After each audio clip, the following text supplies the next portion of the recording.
Welcome into the show. It is Daniel Wortman coming to you live from the Dreamadginate Sports Studios. Thanks for tuning in this Friday, June the 14th. It is 9 a.m. on the East Coast. This is your 6 a.m. West Coast wake-up call and all time zones in between and around the world. We've got a packed show today. Lot going on. News broke yesterday that we're going to get to coming up in about 50 minutes with Mickey Turner, who is dropping by to have a quick chat on the news concerning crossfire, solidarity payments. It's a whole new world in American soccer, and that is good on this part. We have a lot of other things to fix, but this ruling that came out from FIFA in regards to the Crossfire Premier case is something that we're going to dive into in detail. But one thing I want to point out is that U.S. soccer and Major League Soccer, there's something you need to understand about both of these organizations. They do what they want to do unless they feel they have to do something different. In other words, they're not necessarily trying to do the right thing. In the case of Major League Soccer recently announcing that they were going to start honoring solidarity payments, they put that out because they already knew this was coming. They already knew this was over the horizon. They had gotten word that this was coming down. So they took preemptive action from a public relations standpoint to do this in saying that they're going to honor solidarity payments going forward. That's why that was done.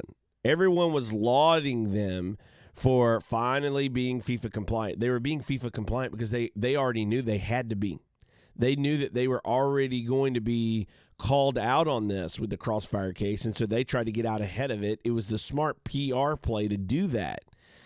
But don't mistake that action as Don Garber, Major League Soccer, and in the U.S. Soccer Federation, all of a sudden waking up going, man, we are ready to be FIFA compliant in all ways, always, in everything. That is not the case. They are only doing what they feel like they're forced to do. This is why the legal cases are so important, because even if some of these cases lose on what they are out to get, right, in terms of the outcome they were hoping for, U.S. soccer is being forced to defend actions that are indefensible in many cases. And we're going to see this play out with Hope Solo's case. We're going to see this play out with the U.S. women's national team case. We're going to see this play out in the other cases as well, where U.S. soccer has been on the wrong side of history time and time again. And although Crossfire didn't get the verdict they were hoping for in that original ruling, when they got the explanation and they saw what FIFA stated, it means a whole new world for American clubs. And we're going to get into that with Mickey Turner here in just a little bit. Before that, right after the break, we are going to have on Nicole Rodriguez. She is a member of the Puerto Rican women's national team, and we are looking forward to chatting with her as we wrap up our all-ladies lineup for the first week, the opening full week of the Women's World Cup in France. And we have been really, really excited about this week and having these ladies on to talk about their experiences, and not just the women's game, but just their experiences in the game and how they see the game and how they view growing the game, developing the game, etc. It's been a great series of conversations all week. So we really enjoyed having all of them on, and look forward to having Nicole on here in just a few minutes.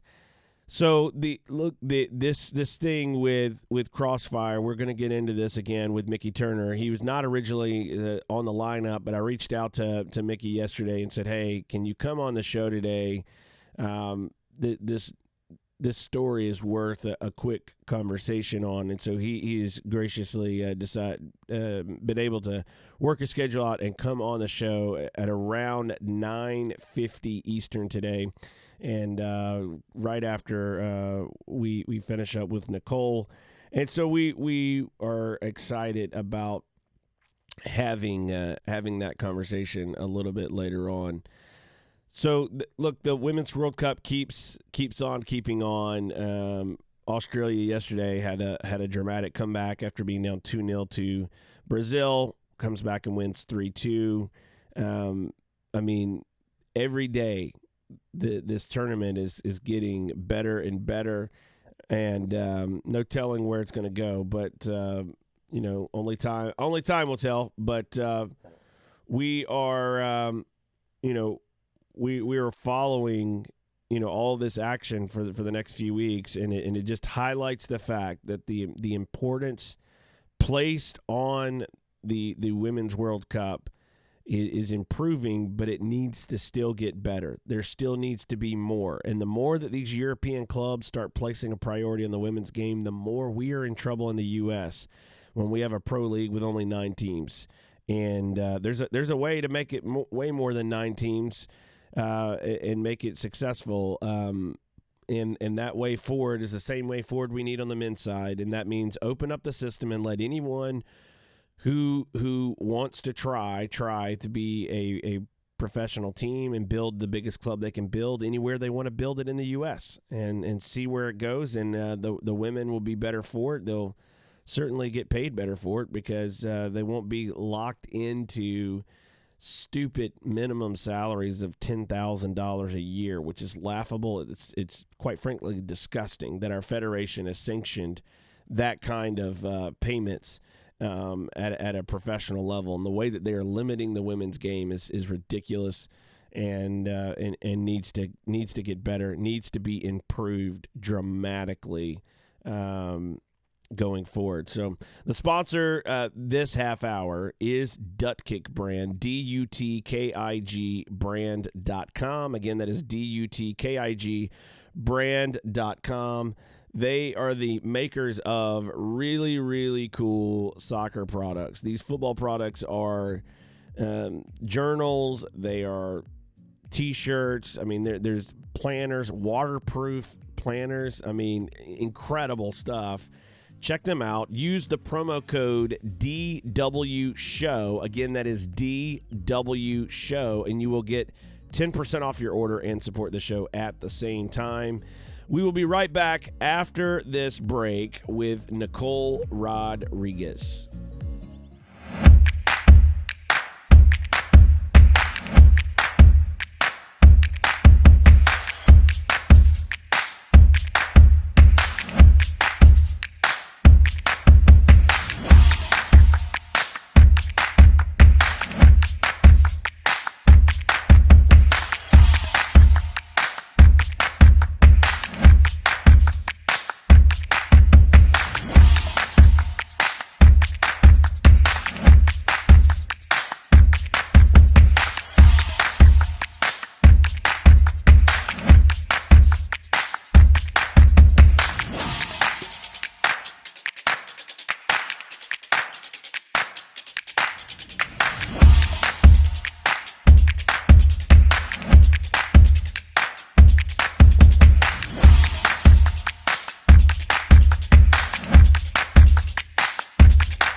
Welcome back into the show. Thanks for tuning in this Friday morning. We are really, really excited to have on this morning Nicole Rodriguez, the longest-standing player for the Puerto Rican national team. Nicole, welcome to the show this morning. Hi, Thanks for having me. Thanks for coming on. So the World Cup is underway, and been some exciting matches. Seen some high quality play, some close results, etc. When you suit up for the Puerto Rican national team, is that a dream for all of obviously yourself, but your teammates is to one day be playing in a World Cup on that kind of stage? I mean, I think that's every player's dream, like that's something that I've looked at, for example, like just the U.S. women's national team since I was really little and watched them play and gone to games. And every time you kind of think of the World Cup, that's kind of the pinnacle in the soccer world. And so all of us have that dream, and we're hoping maybe in 4 years that we'll be able to get there. So your background, give us where did you grow up, and kind of where did this love affair with the game of soccer begin for you? So I grew up in Connecticut. My parents are from Puerto Rico, and they moved after they were married for my dad's job, and somehow randomly ended up in Connecticut. And for me, I have an older brother who's 4.5 years older than me. And when I was little, I kind of just did whatever he did. So any sport he picked up, I picked it up too. But with soccer, it was kind of different. So I started when I started going to games when I was like 0 years old, but when I was 4, I got to start playing. And kind of from there, it was just anytime I was on the field, my parents will tell me that it was just like I was like a different person. Like I was so aggressive, and I just like always loved the game and would just like go outside and go downstairs and just like kick the ball around, and I just loved it. And it kind of grew from there. I played tons of sports, but it was always kind of the one that even when things didn't work out, and even when I may not have been the best player all the time, I worked really hard at it because I loved it, and it paid off.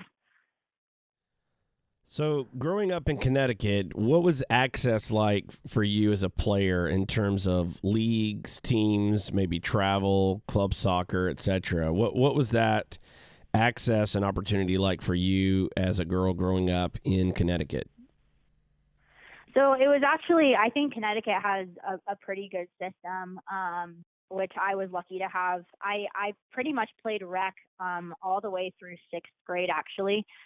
Travel was available, but my parents, not being from Connecticut or the States, they didn't really know very much about like any of this system, if that makes sense. So I didn't know that club was a thing until my travel coach in 8th grade was like, you need to go try out for club. And we were like, what's club? So I think like it was always available. We just didn't really know about it. So I played like rec until 6th grade, and then played travel 7th and 8th, and then like found Soccer Plus in Farmington, Connecticut, where Tony DeChico was like the head of the club and was the coach actually for my age group. And so got on that team my freshman year, and then just kind of went from there. Ended up playing for Oakwood Soccer Club, which is a huge club in Connecticut. I think probably the oldest one. And so at that point, like ECNL was, I think it was like my junior or senior year, started like having teams in Connecticut. But mostly it was just like normal club level soccer. And now, I mean, everyone's got ECNL teams all over Connecticut. But that wasn't as big. It was ODP was a big thing. And that was pretty much it. So I guess being naive, your parents just not knowing what was around or what was available, obviously had you down a pathway of, we're calling it rec soccer or local soccer, community soccer. There's all kinds of labels we can put on it versus, the pay-to-play club type experience that most kids are able to get into as an alternative to that type of soccer. What did you see in your transition from a local, city-based type league into club soccer. As a player, what did you experience as a difference? Was it a higher level? Was it different? Was it just more travel? Like, what did you notice in that transition of moving into that club space versus what you experienced in the rec space? So I think the biggest difference that I noticed, one of the biggest differences was just, like the level was higher for sure. But I think also the coaching was just like a little bit more, like we had coaches who were experienced and who had like gone through educational courses to really like refine their like trade. And so I was able to learn a lot. One of our coaches, she came on my sophomore year when I moved to Oakwood Soccer Club. She had played for Arsenal. And so she just came with like loads of experience and things that we would never really been exposed to, just knowledge and just like awareness in the game, all that type of stuff. But I think like one of the negative things that I noticed is that a lot of players didn't necessarily love it anymore. I think a lot of girls on my team when I joined had been playing like competitive club soccer since they were 9. And a lot of them were just kind of burnt out. And that's kind of something I even noticed in college. Like people were really like, oh, I can't wait to be done. Like soccer is taking over my life and I just need to be done. And part of me thinks like, if I would have gone competitive and been in that club environment sooner, yes, maybe my skills might have been a little more refined and all these things, but maybe I would have burned out of soccer and not had the love and the passion that I still do at the age of almost 27. And that like I still love playing the game and love training for it. I know that a lot of my teammates like had really burned out of that even in high school, which I think is sad. So what is it about the pay-to-play, expensive, competitive club soccer environment that you think is leading towards burnout? I think that there's just like a lot more pressure. I think that like just the current system in saying like, okay, well, we're paying to play, but then like you have to get a scholarship. Essentially, that's kind of what it feels like. I think that is like really stressful.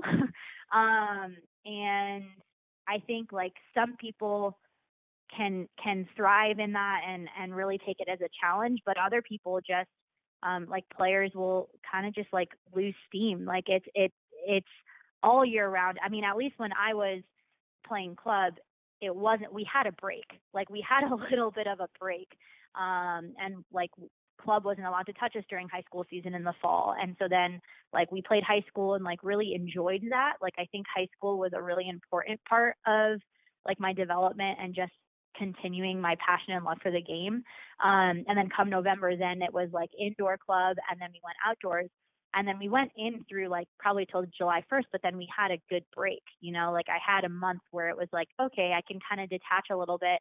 And usually I was playing with Puerto Rico, but it was just a different environment, different coaching, different girls. Like it just gave me a little bit of distance and break. And I think that doesn't exist anymore.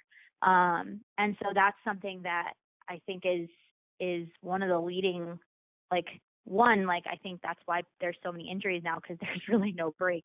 But also just like I think mentally, at a young age, you may love soccer, like live it, breathe it, eat it, all of this stuff, but I think that it's hard sometimes to not have that separation and just feel pressure consistently all of the time to perform, or like you're going to sit and then you feel bad because your parents are paying so much money.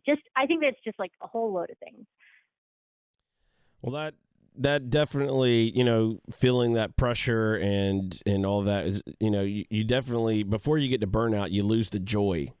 And when you lose the joy, that's when it becomes, a tough pull, a tough, every day having to like strap up the boots and get out and train and this and that. You lose that kind of joy, that love of the game. And I think obviously when you look at it from an adult perspective, it's a big business, and so it's not Mhm. just parents, but there's coaches and DOCs and club executives and soccer organizations, and it's become this massive soccer economy and youth soccer that I think that it's more than just the kids putting pressure on themselves. I think there's a lot of adults that are putting pressure Mhm. on these kids rather than just allowing them. Look, kids are going to know who wins and who loses. They're going to put enough pressure on themselves to perform. They're going to want to win or perform well when they're on the field. And I don't think any adults need to add to that for these kids to know that themselves. It's internal. Most kids are going to feel that pressure anyway. I think one of the things that we get out of balance is we have put so much on the line. You do have people earning, their entire income from running these kind of organizations, and so there's pressure for them to find players, create teams that win championships and win trophies and go far and get kids to college, etc. Because their paycheck is on the line, and so these kids are feeling Mhm. that same pressure as well. I think it definitely has contributed to that. We've seen some of the participation numbers in youth sports and especially in youth soccer have gone down over the last several years. Statistics have continued to come out, even with U.S. Soccer in the official registration numbers that have gone down. And I think part of it is just we've placed priorities or too many priorities in areas maybe that we are a little out of balance from a health perspective in terms of just a healthy level of pressure or expectations of these kids. We have to remember that a young boy or young girl that are playing that are 10, 11, 12 years old, they're still figuring it out. And Mhm. and yet we expect for them to perform as if it's the World Cup 2019 in France, and Exactly. you've got to go and score that goal. It's like, hey, super dad over there on the sideline, just, calm down a little bit. Um, so, Yeah. in your, coming up, developing as a player, you get the opportunity, you were encouraged, by Tony DeChico to try out open tryouts for the under 17 Puerto Rican national team. What was that experience Yeah. like going and in engaging in that environment for the first time? So I was super nervous um, because I didn't know, again, like I didn't really know what to expect. Like a national team, like I'm imagining just the US, that's all I've ever known. Like US national teams, like, oh my gosh, this is gonna be crazy.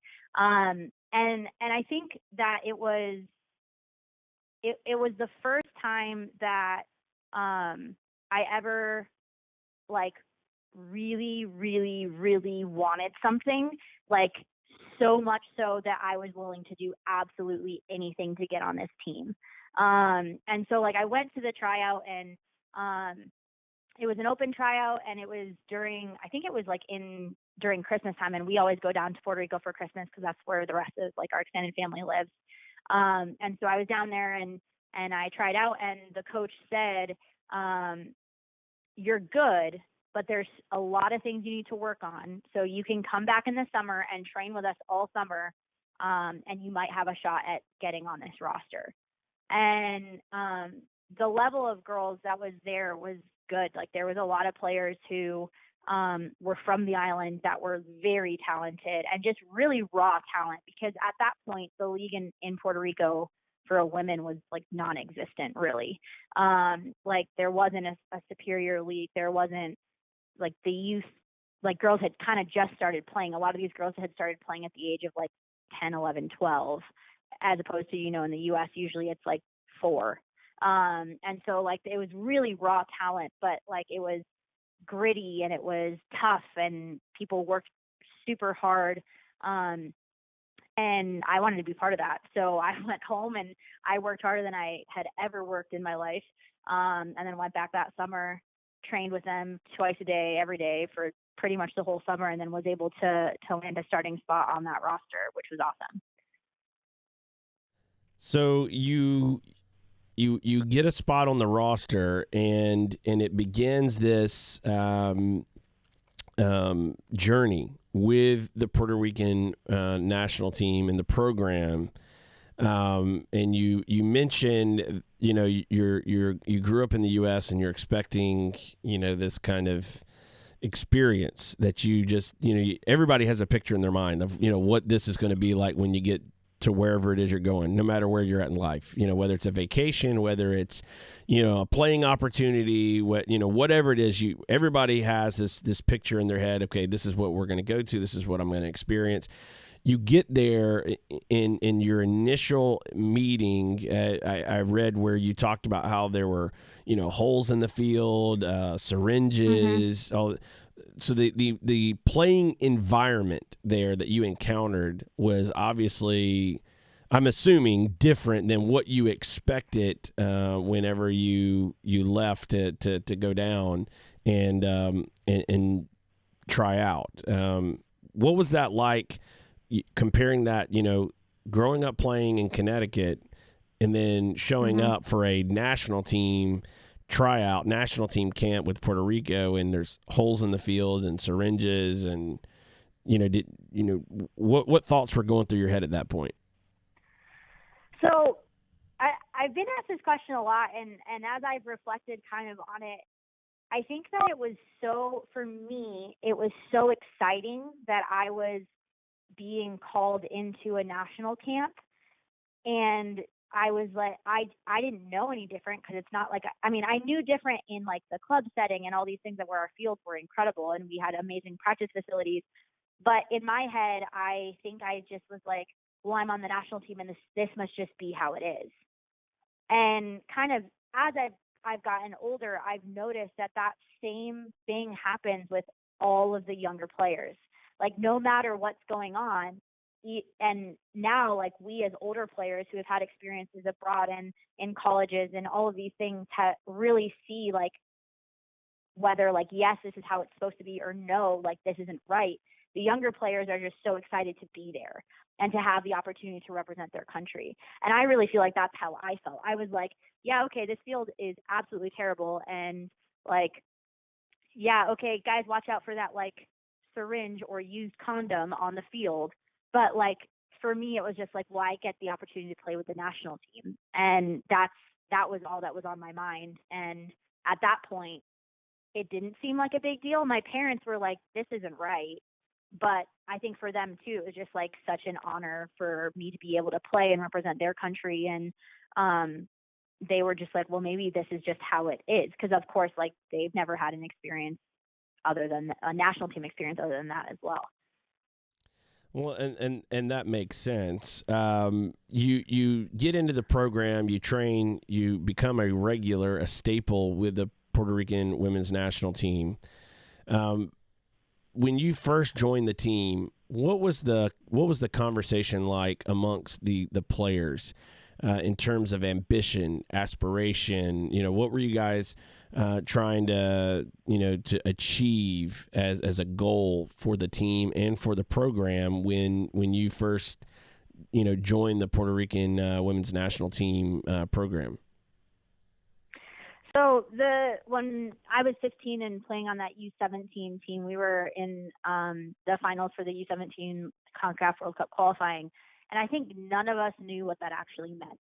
Honestly, I think we were just like, we want to, like, win some games, and that was kind of what we thought, right? Like, we're 15, 16, 17-year-olds, not really knowing, like, what does this mean and what is the magnitude. And I think as we've gotten older and as we've kind of developed and seen more and experienced more, like for the U20s, that was a different conversation. Like, we were like, we want to be the best in the Caribbean, and like, we want to compete for spots in these national, like, in these tournaments, and we want to, like, be able to make it. And I think, like, as we went into, like, when we finally made the finals for Olympic qualifying in 2016, like, our goal was like, we want to compete with all of these teams. And our group was U.S., Mexico, and Costa Rica. So we knew going into it, like, this is going to be really tough. But what we wanted was, like, we want to learn.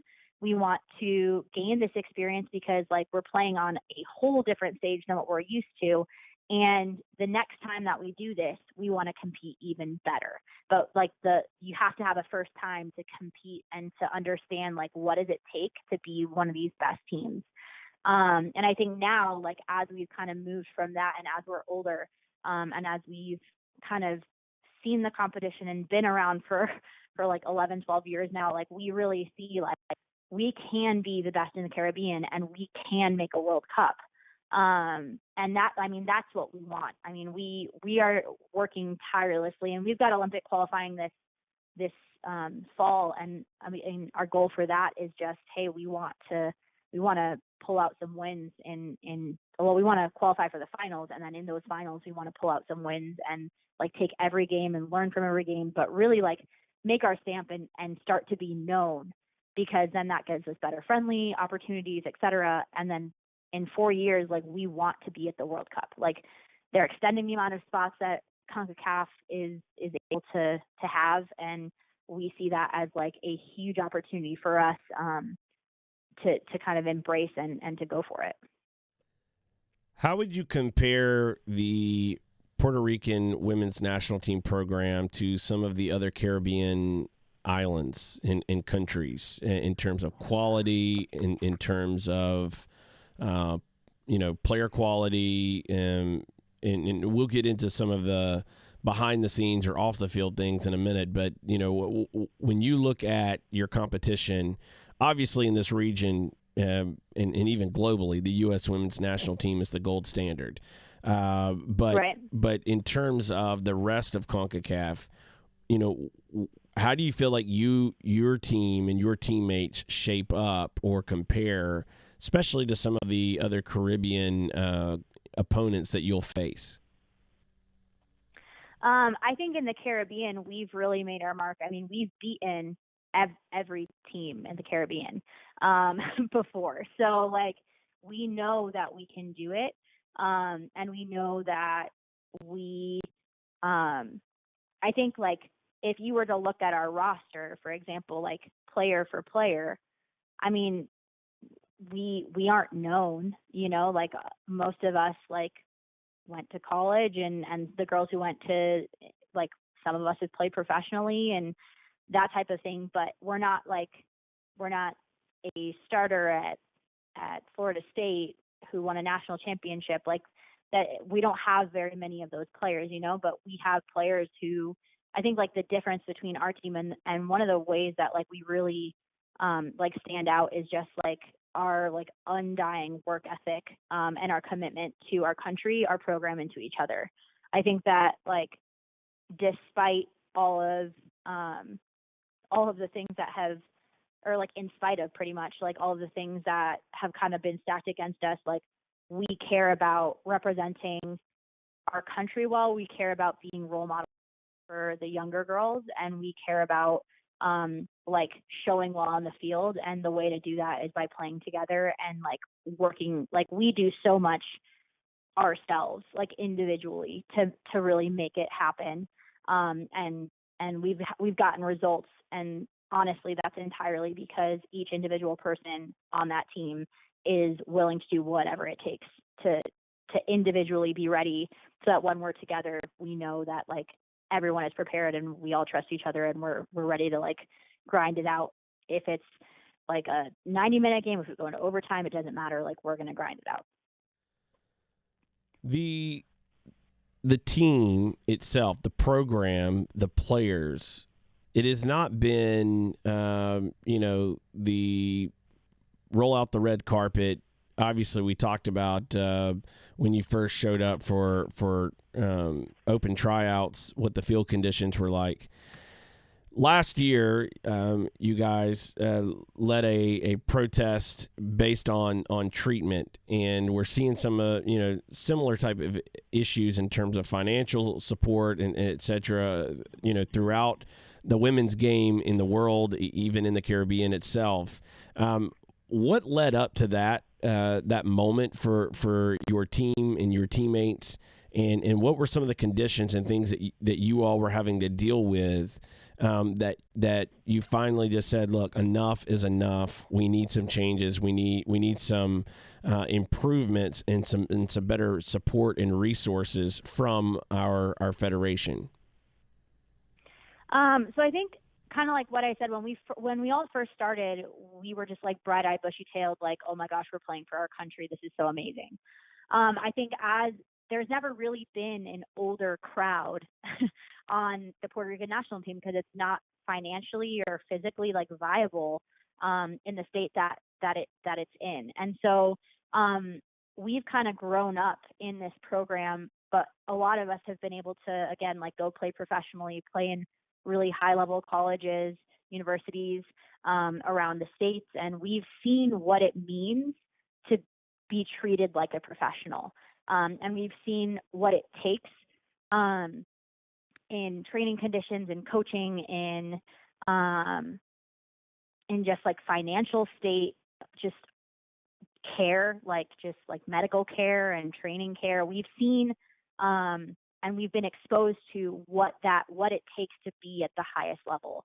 And I think that now that we're older, like there's a core of us who are older who have seen all these things, we kind of understood like we were coming back to the national team and being treated like worse than in college or at the professional level, which shouldn't be the case.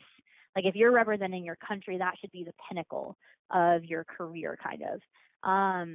And so we kind of just saw it and no one had ever pointed it out to us before because again, there had never been older players on this team.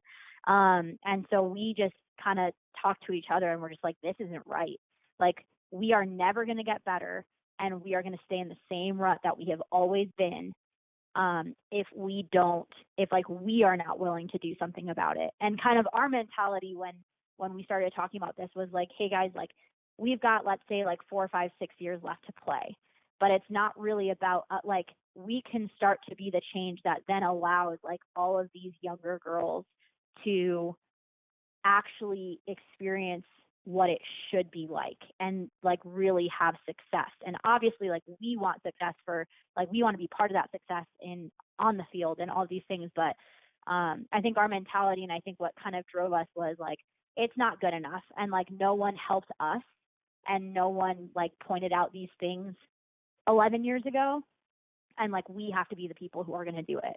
And so just kind of as we saw, like as we continue to train on bad fields and get pushed to like the 9 to 11 p.m. slot because the boys had to train before us or a club team needed to train before us, even though we were training for competitions and flying in like 3 days before a competition, people come and then like training together only for like 2 days before a competition, after not playing with each other for months and months and not having any international friendly games ever.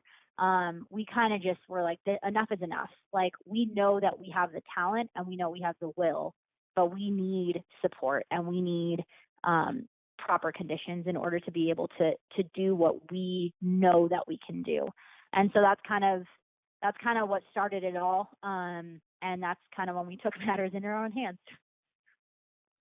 So you take matters into your own hands, but leading into that first international friendly, were the conditions ideal? The setup for that ideal? The behind the scenes still ideal, or did you still feel like we're still kind of getting the shaft here? Oh, it was terrible. A new coach got signed on pretty much like 2 weeks, I think it was, right before our first international friendly game. We had I flew in, I think it was like 5 days before the game, and we hadn't trained together since 3 or 4 months prior, when we had World Cup qualifying. Girls were like, I didn't know like some of the girls that had been called in at all, like because they were just they didn't want to pay for plane tickets for girls to come, and it was such short notice that like a lot of colleges wouldn't release girls, and like other girls had work obligations that like they were like, hey, if you would have told me more than a week before, like I could have made this happen, but I can't go on such short notice. All that type of stuff was like the first part, but then we would um, go to trainings and the field would be locked. So we'd be sitting outside because the club manager didn't want to open the field because they didn't want us to ruin it for the club team. And then so we'd get pushed to a different field that was like waterlogged, and the ball like would just spin because it wouldn't roll. And then we went to like a different facility and we trained for 30 minutes and then got kicked off because there was 5-year-old soccer coming on and they had priority over us. And so kind of all of these things leading up like really confirmed and affirmed what we were doing. And then just even down to nutrition, which is so basic and necessary for like an elite athlete. We were eating Applebee's every day because it was like close and like easy and cheap. And so just like everything that was going on, was just, it wasn't good enough. And we were like, you want us to play, you want us to perform like professionals, but we're not being treated like professionals or even giving the basics of like an elite player. And so that kind of affirmed and confirmed like that we needed to do something to change it. So dealing with those conditions and obviously not ideal with the federation. What is Puerto Rico? What is the country like in terms of support for the team? Do you feel like it's well supported from the public? Is it something that people don't know is really going on? Like what is the interest level with the Puerto Rican national team, men's or women's? So I think it's been pretty cool to see it grow. So when we were first there, like no one even knew we had like a national team because like basketball and volleyball, and baseball are really the sports there. And so like men's basketball and baseball, and then like women's and men's volleyball is just super, super good in Puerto Rico. So that's kind of what's always gotten the focus. But as we've kind of had successes, and I think like with the help of the media, really, we've actually gotten a really awesome fan base and support base on the island, and then also Puerto Ricans who are now living in the States. A ton of support from them. And so interest is growing, and it's really cool now because we've actually got like little girls who and little boys who like want to play soccer and are looking up to the national teams.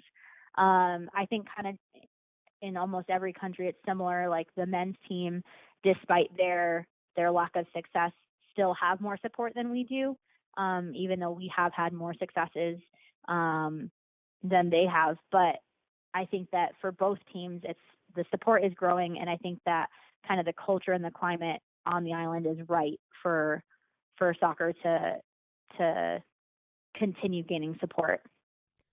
So when you are playing in a match and you suit up and you put on that uniform, what do you hope when you're done playing, when all of that player side comes to an end? What are you hoping your legacy is as a member of the Puerto Rican women's national team? I really hope that I will have been someone who started to change the face of women's soccer on the island. I think that it's not enough, and I think it's not just Puerto Rico. I think that like this has been happening all over the world, and Puerto Rico is just a really small part of it, but for us it's a huge thing. And so I just want like conditions for those girls who are coming up, and those boys who are coming up, and like wanting to play and watching their idols play on TV all the time. Like I want it to be a soccer country, and I want it to be a country, like I know we have the talent, and I know that like as a country we have grit and we have like this warrior spirit. And I really, really believe that that we can do really big things. And I just hope to have some small effect in that. And I hope to continue helping, like even when I'm done playing, to continue kind of moving that forward and passing the torch to other players who are up and coming. But just being able to start that, I think, is the biggest thing. And to be able to know that like I played my part when I was on the field, and then I'm going to try and continue to play a different role, obviously, when I'm done playing. What do you think is the most important aspect of women's soccer that needs to get addressed or fixed or improved going forward? You know, you have your experience. It's obviously you've made progress. You're still fighting an uphill battle on certain things, but you've made some progress. When you look at some of the other stories throughout the Caribbean, throughout the world on the women's game, what do you think is the number 1, 2, maybe 3 factors or things that need to change or improve in order for the women's game to be treated in a proper way and to have the opportunity to really grow and reach its potential? So I think something that this World Cup actually is really helping in that sense is that, like, I don't think I've ever seen so much coverage of and like hype around like a women's tournament.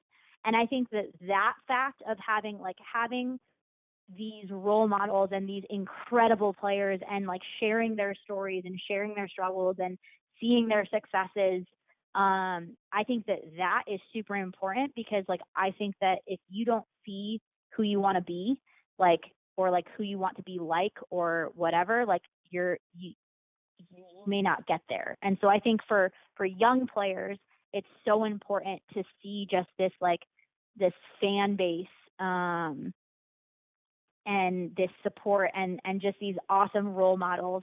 And I think it's also important to see that like it's not all glamorous, because I think sometimes like it gets portrayed that way, but I think it's good to see like it's hard, but it's hard like for all athletes, you know. So I think just like that's one of the things, just like continuing this incredible just like hype and coverage and kind of just showing young players that like they're people that can be role models for them. I think the second thing is just like, I think individual federations like need to step up and understand that in some countries, like your women's team is going to be better than your men's team, and pour your funding into that.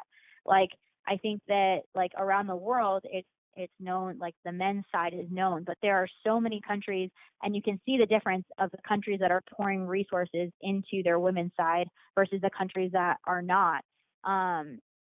And I mean, again, you can use the U.S. as an example. Like, they're still struggling, and they're still not getting like the same resources and the same support, even though they've had more successes. So I think that this is just going to be an uphill battle in general, and the U.S. is kind of leading that charge. But just knowing and getting the funding from federations, and then I really just think like it starts from the top. So I think like FIFA has taken some steps in trying to improve what's going on, but I think that like they can do more, and they can hold not only federations accountable, but entire conferences like CONCACAF, like hold CONCACAF accountable, because like there's so many countries that, including ours, like that they were like taking money from our programs, but like no one was held accountable, so it just continues happening. So there needs to be just like more accountability in that as well. I want to close with this last question, and get your thoughts on this. If you were in charge of CONCACAF for a day, what would you do with your day in charge? Oh man.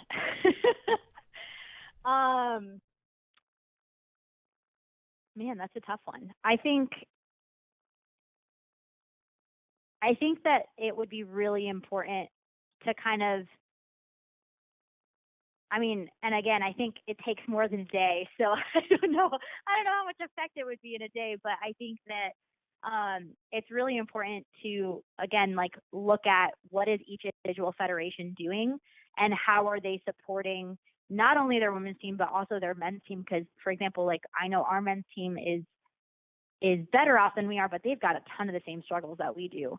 And like, what is happening? Like structurally, what can be done to improve this? Yes, we're small countries, like in the Caribbean, you know, like we're not a USA that has so many like players and a huge pool, all these things, but there's little things that like at the end of the day, like that doesn't necessarily matter how big your country is.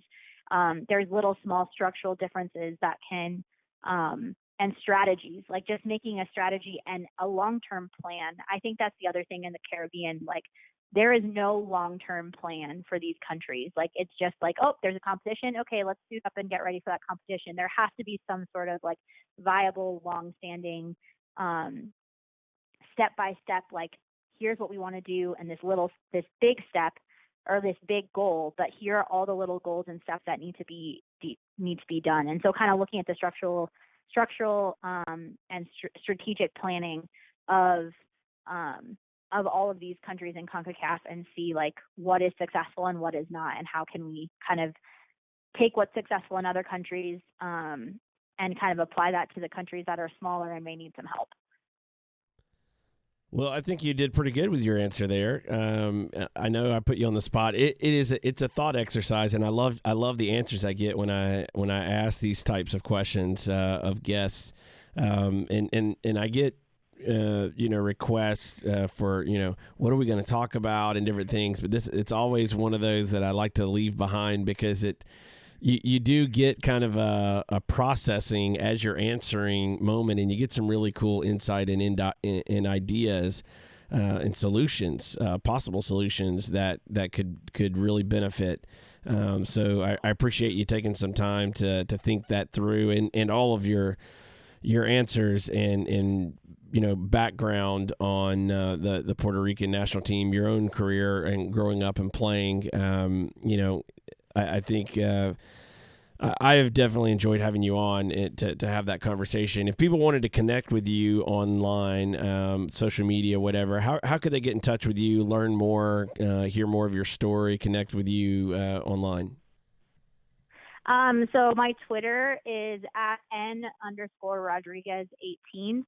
And I love getting messages and connecting with people on there. And I've also got an Instagram, but it's not, I don't really do that too. I'm more on Twitter, but Instagram is at Nicole_Rodriguez25. So 18 and 25, any particular reasons for those numbers? Are they just lucky numbers you like? What's the story on those? 18 is my national team number, so that's the number I wear to represent Puerto Rico, and 25 was my number in college at Notre Dame. So just kind of always representing the Irish a little bit, I hear you. Well, I knew there had to be a story with the numbers, and now you've explained them. So kudos to you for giving us more behind the scenes of the numbers and why they mean so much to you. So, look, Nicole, thank you for coming on the show and for telling your story and also sharing some of the things that are going on. I think a lot of people just don't know about, and the more we tell those stories, the more we share those stories, I think is the sooner we get to see improvement, not just in the Caribbean, but throughout CONCACAF, throughout the world of soccer, whether Definitely. It's the women's, the men's, youth, whatever the case. I think when we share the spotlight and shine a light on those areas, we can see some progress. So thanks for coming on today. Yeah, thank you so much for having me. I appreciate it. Absolutely. That was Nicole Rodriguez. She is the longest standing player for the Puerto Rican women's national team, and loved having her on and sharing her insights. The sponsor for this half hour is Charity Water. You can learn more about Charity Water by going to charitywater.org. And they are changing lives, changing villages, changing people's opportunities going forward. And it would be you'd be remiss if you didn't take some time to go and visit charitywater.org and support that effort. So thanks for tuning into the show. We'll be right back after this.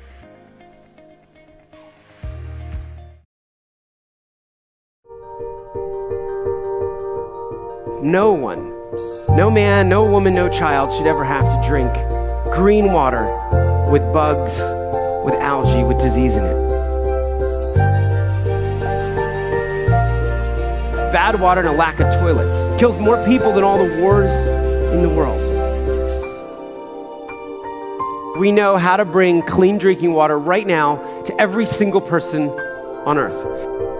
And when you can bring water into communities, it truly transforms them. It changes everything. Or you could know that you'd made a difference. You could know that you had truly impacted the life of a family, of a community, of a region. There was either clean water or there wasn't. We believe in a world where every single person has clean and safe water to drink, and we will continue fighting until that happens.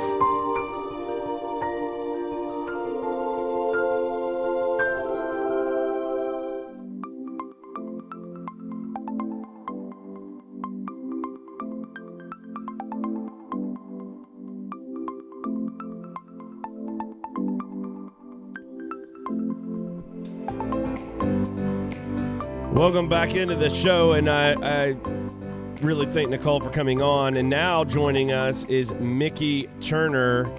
Mickey, how are you this morning? Daniel, how's your Friday going? It's going well, man. Look, anytime we get some news, good or bad, that gives us some direction on where we're at in this American funky soccer space that we have is good. But in the fact that we get what I think is really good news is even better. And that news came out yesterday, which is why we wanted you to stop by the show before we head out for the weekend to talk about this news. What did you learn in kind of reading through some of the notes from FIFA's dispute resolution chamber on this Crossfire Premier solidarity payments case? Yeah. Just a brief background for people who may not have been following. This is a case that was filed back in 2015 after DeAndre Yedlin was transferred from the Sounders and MLS over to Tottenham. Crossfire, the youth academy that trained Yedlin for a portion of his youth career, filed a request to receive solidarity payments from Tottenham. We have not ever found out the exact amount but from what I've been told, it's around $100,000 or so. Once they sent that request to Tottenham initially was receptive to paying it, but after having discussed the matter with MLS and U.S. Soccer, decided that because they believe solidarity payments were not allowed in the United States, ultimately did not send that payment to Crossfire and just sent the entire fee over to MLS. And Crossfire then filed a complaint with the dispute resolution chamber, and we thought they lost. The ruling came out last month, and everyone thought that Crossfire had lost their complaint because the claim was rejected. As it turns out, yesterday we found out why the claim was rejected, and it wasn't because Crossfire lost. They actually had a legitimate claim against Tottenham, but that for reasons that Tottenham was able to convince the dispute resolution chamber of, were not liable to pay those fees. So Crossfire ended up losing this particular battle, but may end up winning the war down the line. And I think that's a really good way to put this. There was a lot of speculation on this case surrounding a couple key points, maybe three. The first is there were a lot of excuses given by the federation. And I heard these when I was running Winalda's campaign for president of U.S. Soccer, because this was an area that we camped out in, which is FIFA compliance.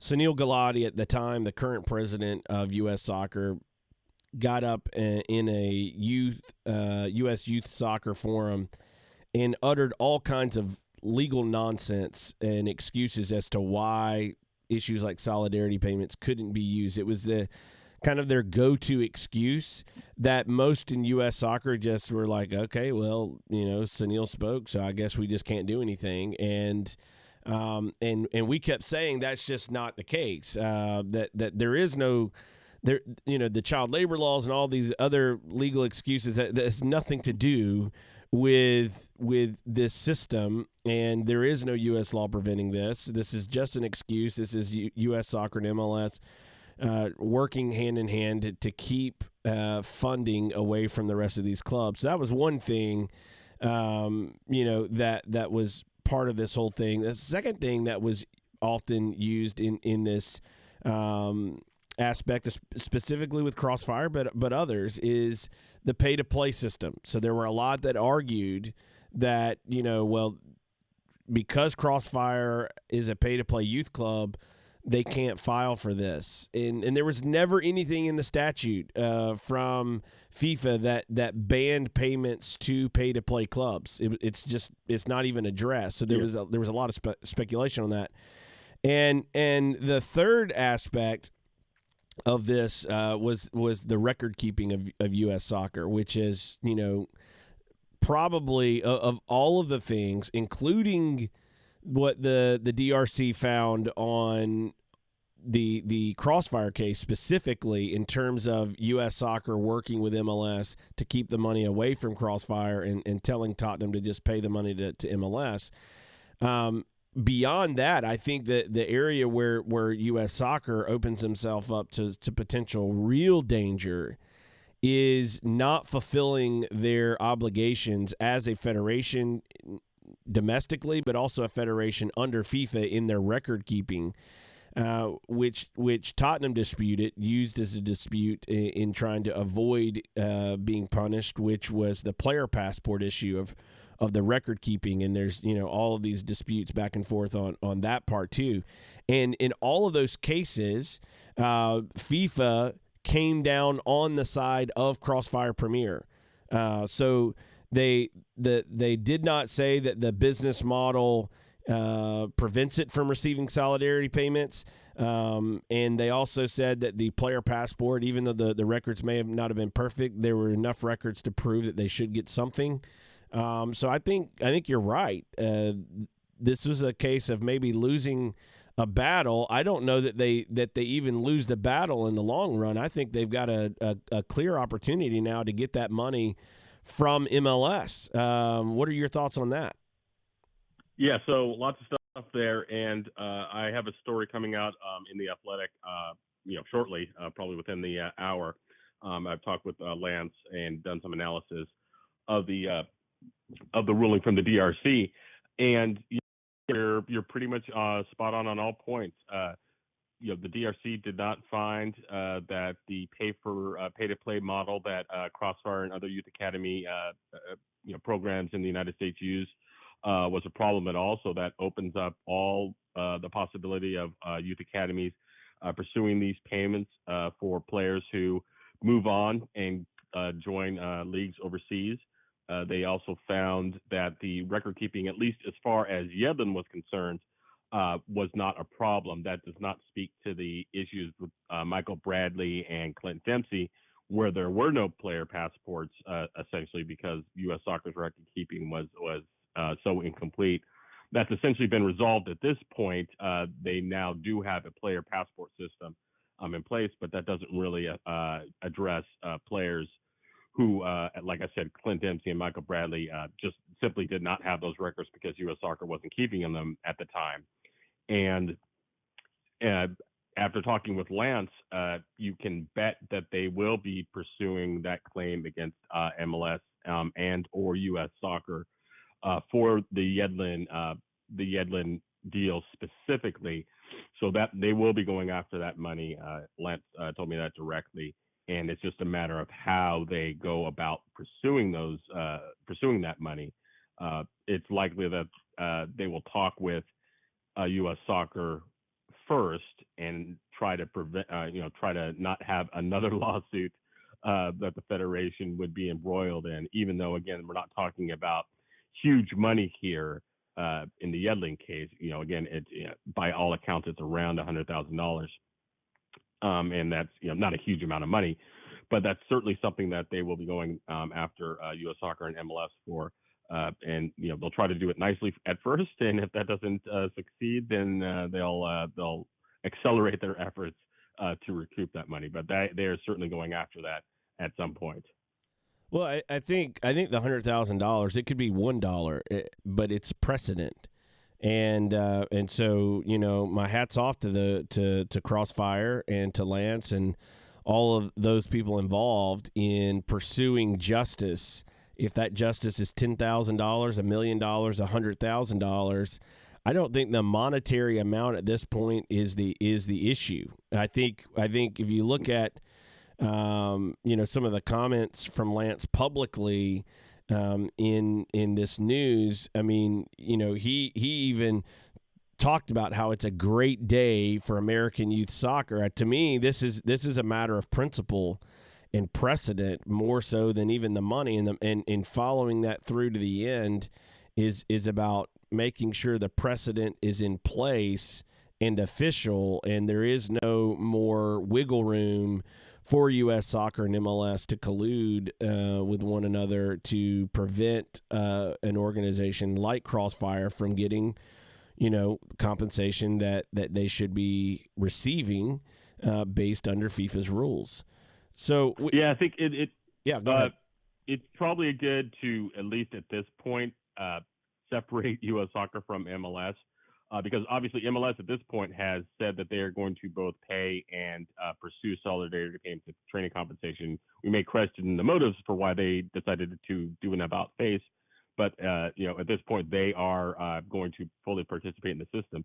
The issue is really U.S. Soccer at this point, from my point of view, because they have at no point indicated that they are interested in being a part of the system. Talking to them, it is mostly about them not wanting to be sued by the MLS Players Association. Whether that is a legitimate cause for concern is another issue. I did speak with the Players Association. We can expect a statement from them on this soon, probably later today.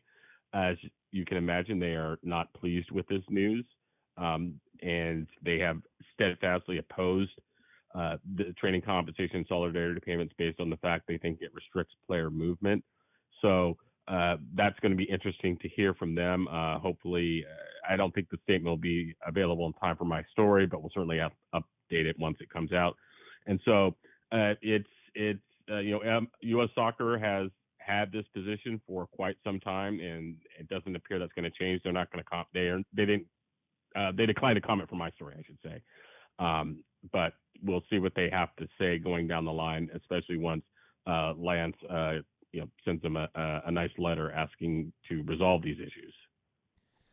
So when you look at where we are in this, I think there's a couple things that are clear from my standpoint.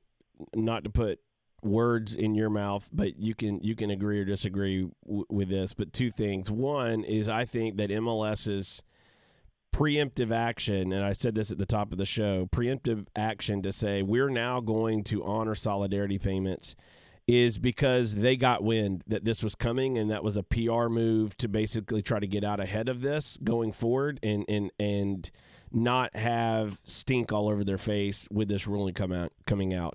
That's number one. If you look at the way MLS and U.S. Soccer operate hand in hand, in the decisions that are made, they typically don't do things unless they feel pressure or forced to do them. So a change to be FIFA compliant in that area is because they were feeling, some pressure. Obviously, they were seeing players start to go to Europe, and that got the owners going, we got to change this. But I also think it's not coincidence that, just weeks before this, finding the actual details of the DRC ruling come out, that MLS announces, hey, we're gonna honor this. So that's one. The second thing is U.S. Soccer.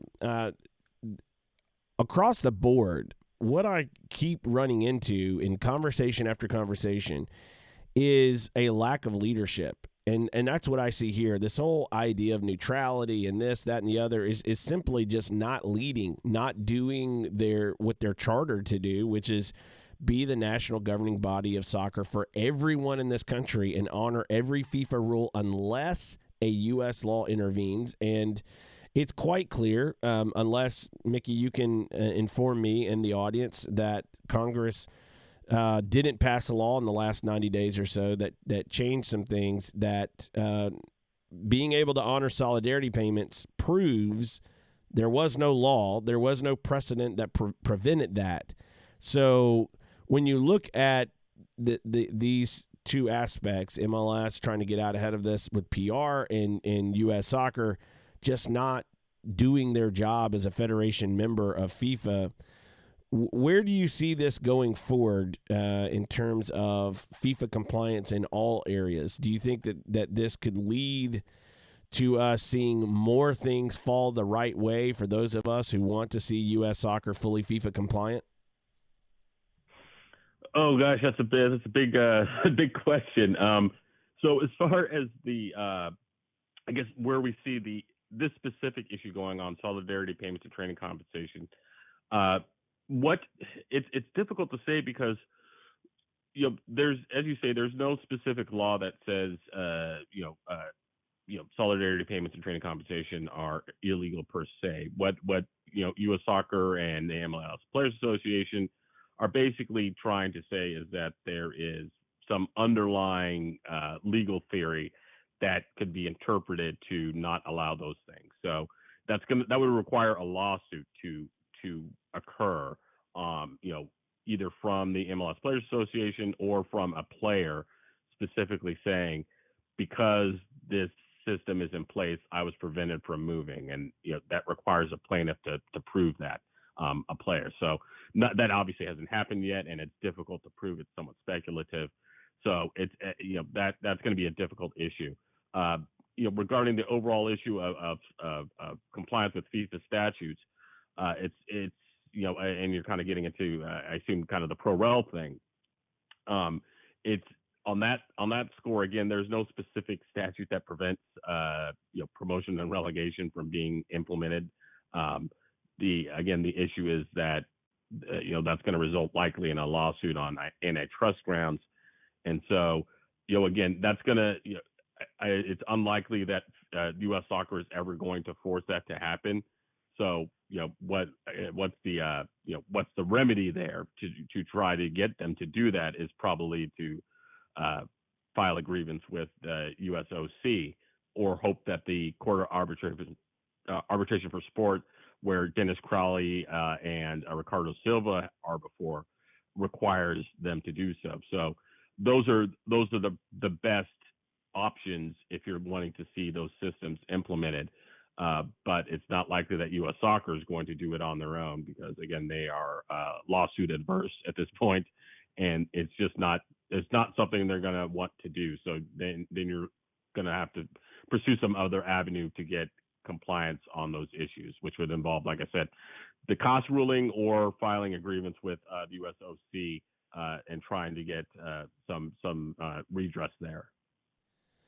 Well, look, we will continue to follow this incredible,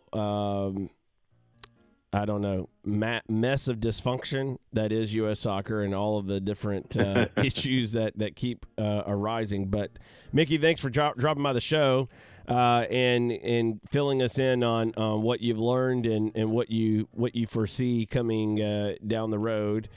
For those of us who want full FIFA compliance, yesterday was a good day and another step in the right direction.